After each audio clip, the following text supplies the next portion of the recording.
Nagbenta raw ng droga sa Forever Summer Concert sa Pasay, arestado. Droga, ipinuslit daw sa underwear. Baron Geisler sinapak ng nakapiko ng lalaki sa Quezon City. Viral na to. Sandamakmak na basurang inaalis sa ilog sa Taytay, Rizal. Sa kabilang parte lang ng ilog inililipat.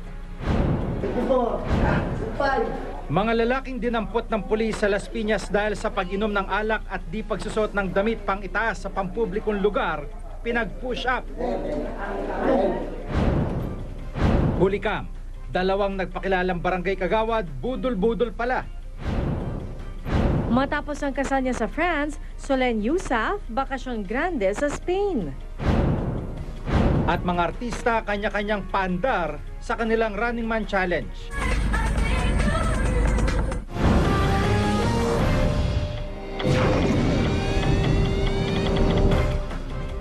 Magandang gabi po. Hawak na ng NBI ang isa sa mga suspect na nagbenta umano ng droga sa Forever Summer Concert sa Pasay, kung saan may 5 namatay. Naresto si alias Josh sa bypass operation na ikinasasagitna ng isang party sa Pasay. Pag-amin niya, may mga naipuslit nga raw na droga sa concert na itinago sa underwear. Nakatutok si John Consulta. Video ito ng rave party kanina madaling araw sa isang hotel sa Pasay City. Dito nagsagawa ng bypass operation ng NBI. Susunod! Huli kam, mga nagpakilalang barangay kagawad sa Quezon City, budol-budol gang pala. Viral na to. Basurang bumara sa ilog sa Taytay, Rizal. Tinatanggal nga, pero ibinabalik lang din sa ilog. At celebrities, kanya-kanyang paandar sa Running Man Challenge. Tutukan lahat ng yan dito sa 24 oras. Susunod, bagong kasal na si Solen Yusuf namasyal sa Spain kasama ng mga kaibigan. At Running Man Challenge, bentang-benta sa ilang mga celebrity. Tutok lang dito sa 24 oras.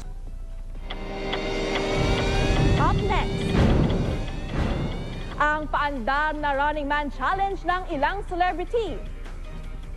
Tutok lang dito sa 20. And that's my chika this Saturday night. Ako po si Katati Bayan. Pia, Jiggy.